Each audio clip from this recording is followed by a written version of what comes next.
Well, as you can see, it looks a little different. We are going into a new study in the book of Romans, and with a new study, I thought it was important for us to get a little new surroundings. So I've kind of created this little makeshift studio over here at the church so that this time through the Bible study of Romans, we can access a PowerPoint. I've been using a PowerPoint with my Tuesday night Zoom group, and I found it very beneficial to be able to have that to keep the conversation focused. So much so that I've been using it on the YouTube Bible study that you've been following, but now I want to be able to display it. So we're going to have this little TV studio set up here at the church so that we can go through this Bible study in Romans. Romans is a deep book. Romans is the first epistle of Paul, the first letter of Paul that's included in the New Testament. The New Testament goes Matthew, Mark, Luke, John, Acts, and then Romans. Romans is a very deep letter, and we're going to be going over an introduction to it this week. This week, we're not going to get into chapter 1 of Romans. We're just going to merely have an introduction. And this is important, for you are going to be having this Bible study or studying Romans with me as a leader. And so you need to understand where I'm coming from. You need to understand my perspective, the things that I think are important, and the things that I'm going to be highlighting as we go through this study. And so anytime we take a Bible study or anytime we participate in a Bible study, we have to understand that there's going to be a leader, whether that leader changes every single week or that leader's the same all the way through the study. And you will get things filtered through that leader to you. And again, as we've talked about many times before, I'm going to share with you over this study of Romans truth. But I will admit that that truth will not be complete, for I am not complete. So you are going to get my perspective on Romans. You're going to get my take on Romans as in this time and in this place. Now, if we come back to Romans in a year or two, then I lead it again, then I might highlight some different things. Why? Not because the word has changed, but because I have changed and I'm in a different place. So this is just an introduction. And so if you are going to be taking this tour of Romans with us over the next several weeks and months, it's important for you to know where I'm coming from. And if you know somebody that wants to study Romans with us, make sure you remind them to watch this so that they can have a background too. For I don't want to spend a lot of time during the study to go over and rehash where I'm coming from. I just want to kind of share and glean with you what God has showed me as I was studying this word. So we're going to take these next few minutes and we're going to take a look at an introduction to Romans. So the first thing we're going to take a look at is the author. The author is the Apostle Paul. Paul is the most documented and writer in the New Testament. Many of his letters cover the New Testament. And Paul is someone that we're going to be kind of digging deep into a little bit here today as we take a look at him as a person and him as a follower of Jesus. Nothing we want to understand is that this letter was written roughly about 57. Just to put this in a little bit of a perspective is that we believe that Mark was the first gospel that was written. If you look in the New Testament, Matthew, Mark, Luke, and John, there's 4 gospels. We believe that Mark was written first, Matthew and Luke came after Mark, and then John came later. And we believe that Mark was written somewhere in the mid-60s. And so we're looking at a letter here in 57 that was written a good 10 years before the first gospel was put down, before Mark penned the first gospel. And so this is important for us to understand. And when we look at that date, we also understand that this is later in Paul's ministry. So there are letters in the New Testament that are even older than 57. Because Paul started his ministry very quickly after the resurrection of Jesus, the resurrection and ascension of Jesus. And so some of his letters are written 20 years or so before the first gospel was put down. But we believe that Romans was written about 57. So we have to ask the question, who was Paul? And so this is important because as we take a look at any passage of Scripture, we always have to remember that we've got to get up in a helicopter and we've got to look down. And we've got to understand the context. We've got to understand who's writing. We've got to understand who is the person writing to. We've got to start to understand the person's perspective and maybe what they're trying to highlight and what they think is important. So let's take a look at who is Paul. First thing we're going to look at is that Paul, his name was originally Saul. And Saul was an Israelite from the city of Tarsus. And so Saul was a member of the nation of Israel. He was a descendant of Abraham. He was a part of Israel. He was a part of the chosen people, and his name was Saul. And Tarsus is going to be important because later on in Saul's life, when he becomes Paul and goes into ministry for Jesus Christ, he is going to be imprisoned by the Romans several times. Well, the reason why he was imprisoned and not just killed was because of the fact that Tarsus made him a Roman citizen. So Saul, even though he was a member of the nation of Israel, being from Tarsus, he also was a Roman citizen. And a Roman citizen, you couldn't just kill willy-nilly. You could put him in jail, but you couldn't kill him. And so that's why Paul was put into jail several times, because the Roman government couldn't kill him because he was a citizen. And that's important for us to remember as we move forward. Another thing we need to know about Paul is that he studied in Jerusalem under a teacher by the name of Gamaliel. And Gamaliel might sound familiar to some of you because in the book of Acts, we're going to have an account where Gamaliel is going to address the Sanhedrin. He's going to address the leaders. Basically, in this book of Acts, and what is happening in that story is that the disciples have been called before the Sanhedrin, and they've been called to defend their position. And so they give an account, they give a testimony of Jesus.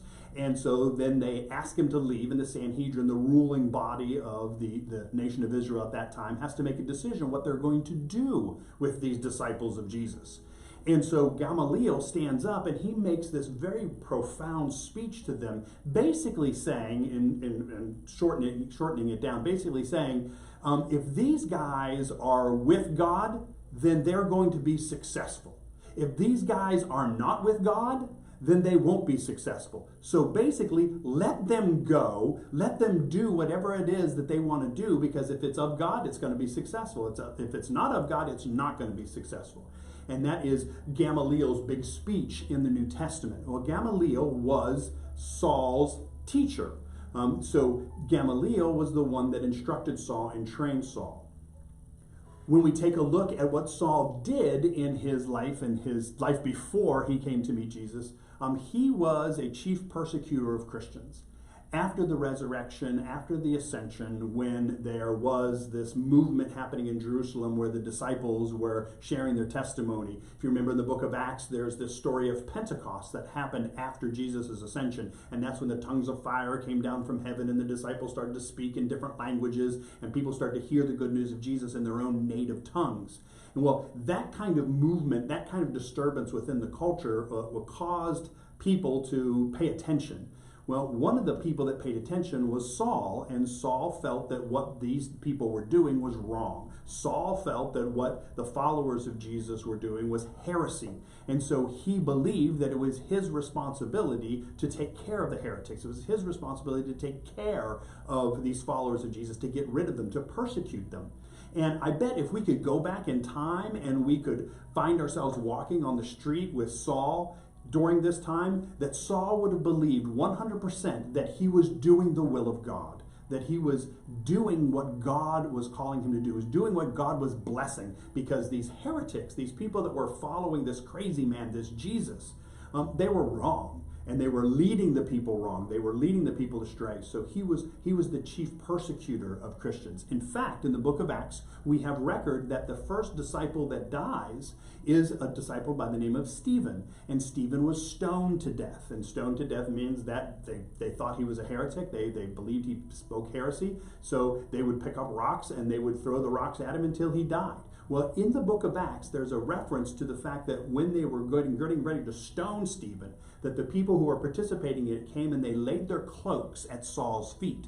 And this laying their cloaks at Saul's feet was a representation of the fact that Saul was the chief cook and bottle washer, that Saul was in charge of what was going on here. So he oversaw the persecution and the murder of Stephen, a follower of Jesus. And this is an example of where Saul was. He was very passionate about it.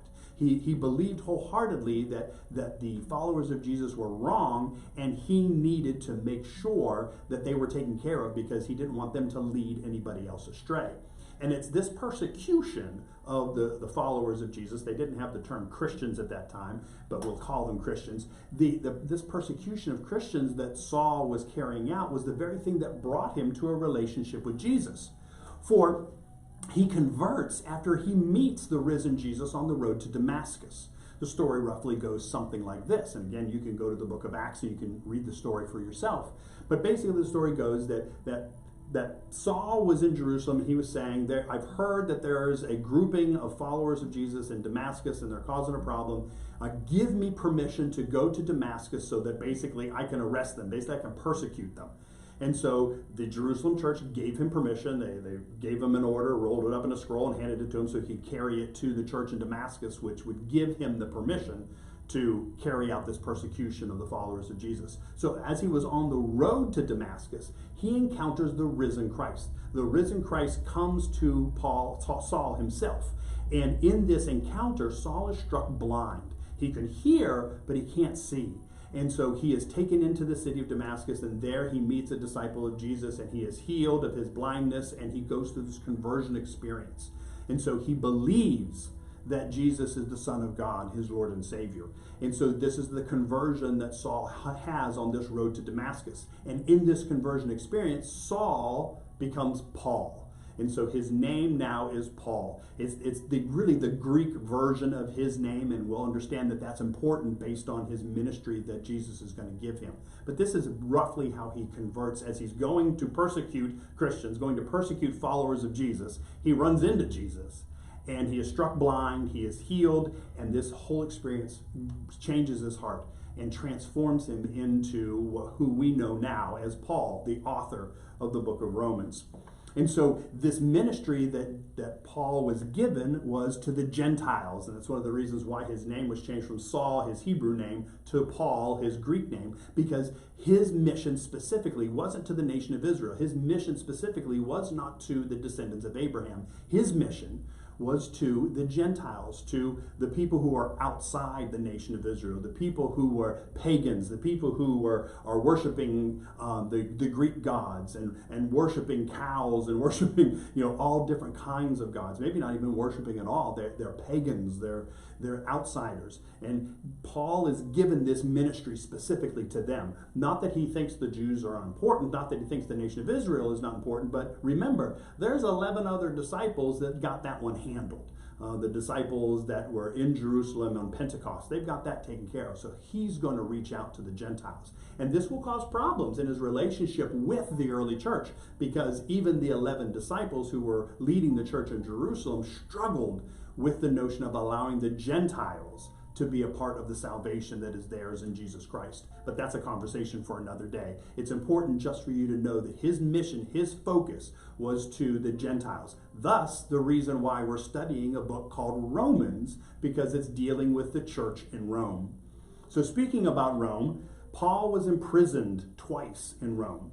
And we look at this as, it's kind of hard to say it this way, or it's kind of funny to say it this way, but it was a blessing because Paul was a go-getter. Paul was out on the road working all the time. Basically, what Paul's life looked like as a missionary to the Gentiles, as a follower of Jesus, is that he would head out and he would go to a town and he would spend time in that town. And Paul was a tent maker, and so he would make tents as his business, and then on the side, he would start churches. And so he'd plant these churches, he'd bring people together, he would teach them about the good news of Jesus, he'd get them started, he'd get them going, and then he'd pull up roots and he'd head to the next town and he'd start the whole process over again. And so in Galatia and Corinth and Ephesus, he was doing this. In Philippi, he was doing this. He was planting these churches, getting them up and getting them solid in their solid footing in their theology and their community, and then he would move on to another town. Well, in this process, he ran into the authorities because remember, this is still the Roman government. The Roman government has no problem with the local people practicing their religion. No problem at all. Just as long as your religion doesn't usurp your worship of the emperor, that your religion doesn't usurp your need to pay taxes to Rome. And so anything that kind of looks like rebellion, anything that kind of looks like it flies in the face of that understanding is seen by the Roman government as something that is a no-no. So Paul was imprisoned. Now, again, if Paul was not from Tarsus, which made him a Roman citizen, then the first time they got mad at him, they would have killed him. But they couldn't kill him because he was a Roman citizen. He had some rights. So he was imprisoned. Well, as I was saying before, thank God he was imprisoned because many of the letters that we read in the New Testament are letters that he wrote when he was sitting his tuchus in prison and he couldn't do anything else. Well, if he never had gone to prison, he probably never would have slowed down enough to write the letters that we have. He probably never would have slowed down enough to share what we get to experience by reading all of his letters in the New Testament. So he was imprisoned twice in Rome during his ministry. When we take a look at his ministry, we start to understand the time frame here. We begin with his conversion. We believe that roughly he was converted in maybe late 32, early 33. We believe that Jesus was crucified around the year 33. So there's some discrepancy. Could have been 32, could have been 34. So roughly around 33. Jesus was roughly 33 years old when he died on the cross. Well, it wasn't that much longer, maybe a year, that same year, or possibly even the next year, maybe 34. But right around 33, Paul was converted. That's when he had his encounter with the risen Christ on the road to Damascus. Now remember, just to put it in context, the Gospel of Mark, the first gospel we believe that was written about the life and ministry of Jesus, was not written until the mid-60s. And here is Paul starting his ministry in the year 33. In year 57, the year that we believe that Paul wrote the book to the Romans, is Paul found himself in Corinth. He wrote 2 letters to the Corinthians, 1 Corinthians and 2 Corinthians, and we believe that while he was in Corinth, helping this church to develop, he was in Corinth working with that community, he also wrote a letter, this letter, to the Romans. And we believe it was around that time because as we'll go through the study, you'll see we'll make some reference to some people that he references in his letter that were definitely present in Corinth. And so we believe that he's still in that community when he's writing to the church in Rome. And about 10 years later, in 67, we find out that Paul is finally martyred. He's finally killed for his faith, for his going out and declaring his faith and planting churches and being seen as a rabble-rouser, being seen as a rebellious person in some way. So we're looking at this letter in Romans basically at the tail end of his ministry, roughly about the last 10 years of his ministry. His ministry roughly went from 33 to 67, and about the last 10 years is where we're going to see where we're going to pick up in not the gospel, but in the letter to the Roman church. So that's roughly a timeline of what we're looking at. 33, Paul's conversion. 57, Paul is in Corinth, and he writes the letter to Romans. And we believe 67 is when Paul is martyred. And he's martyred by the Emperor Nero. And the Emperor Nero is famous because he was the one that started really heavily-handedly persecuting the Christians because of the fact that he blamed the fire that destroyed Rome on the faithful, on the Jewish people. And of course, Nero at that time just associated the Jews and the Christians all together because they were all the same people in his perspective. And so he really cracked down upon the Christians. He really cracked down upon the Jewish people after the fire in Rome because he blamed it on them. So we have to ask the question, why did Paul write this letter? If we believe that Paul wrote this letter in Corinth, while he was working with the Corinthians, why did he write this letter? Well, we have to take a look at a few things. First thing we have to look at is that he wrote this letter to prepare the way for him to visit Rome and begin his mission to Spain. The Roman church was a church that Paul did not plant. Now, Corinth was a church that Paul planted. Ephesus, Galatia, Philippi, these are all churches that Paul planted. He was the one that started those churches. Rome did not start by Paul. We believe that Rome started from people who came from Pentecost in Jerusalem and traveled out and made their way to Rome. Because remember, Rome was the capital of the Roman government. And so this would have been a place where many people would have ended up simply because of the fact that it was the capital of the Roman Empire. And so we believe that through that movement from Pentecost that people came to Rome and met and that the church started there. So Paul had never been to the church in Rome. Paul had never visited the church in Rome. But Paul had a vision. Paul had a desire to not only go to Rome, but he also wanted to use Rome as his jumping off point to head to Spain. All this time he's been working in modern day Turkey and that area around the Mediterranean. Now he wanted to go west and he wanted to head towards Spain. He wanted to take the gospel that way into what we now would refer to as Europe. And so when we look at this, he was saying Rome would be a perfect place to catapult from because it's closer to Spain and it's not like Jerusalem would be all the way on the other side of the Mediterranean. So he said, let me establish a base there in Rome and I can use it as my jumping off point to head to Spain. A second reason why Paul wrote this letter is that he wanted to present to the Roman church a basic plan of salvation because they had not received an apostle's teaching.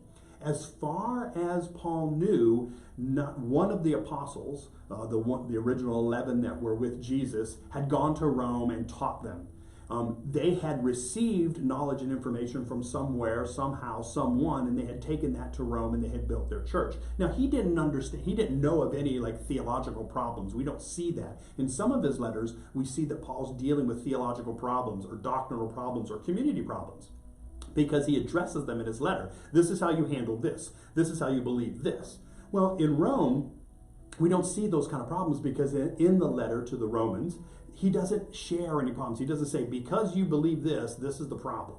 He's basically sharing them a basic plan of salvation. He's kind of starting at the beginning and building the argument for not only salvation in Jesus, but how the salvation of Jesus fulfills all that God has always been doing. And so this basic plan that he presents is a way for an apostle to share teaching with this church, which he felt was very important because of the fact that he was one who was called to ministry by Jesus himself. And so he considered himself first generation.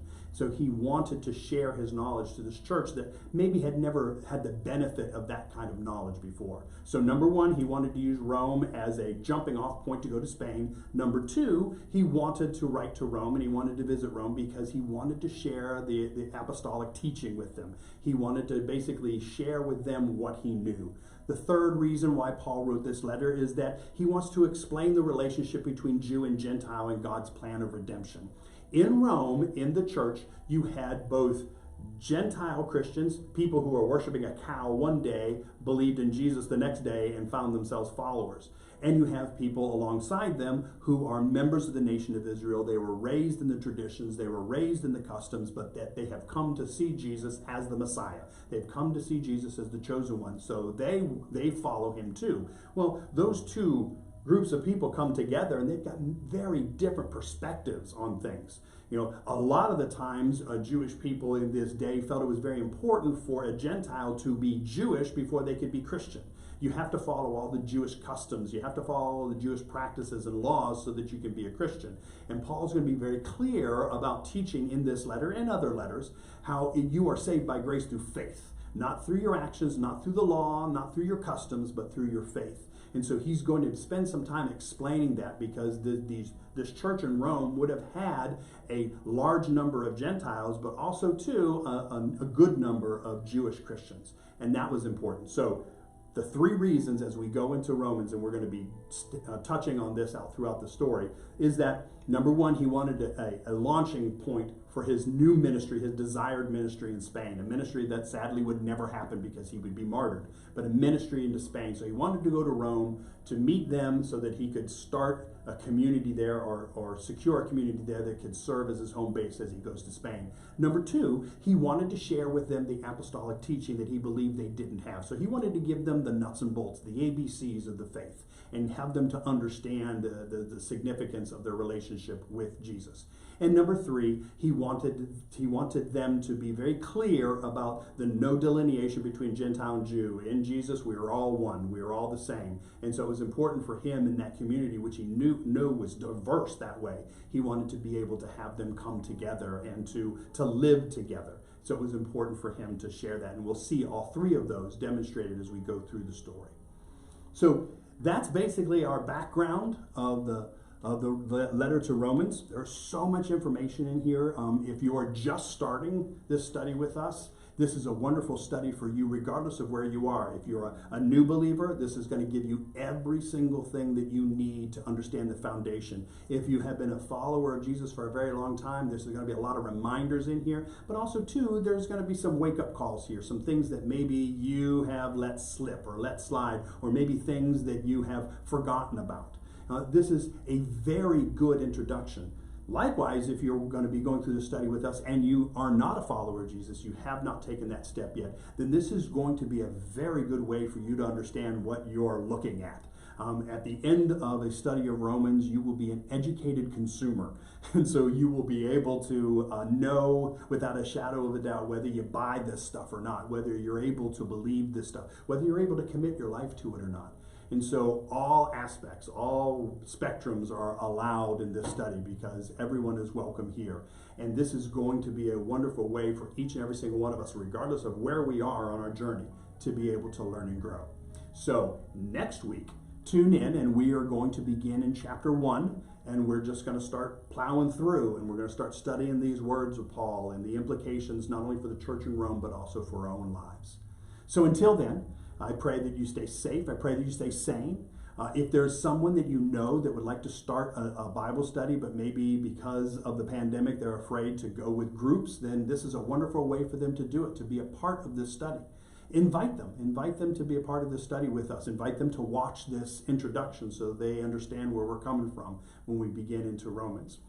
So I hope you have a great Thanksgiving. If this is after Thanksgiving, I hope you've had a great Thanksgiving. And we'll see you next time.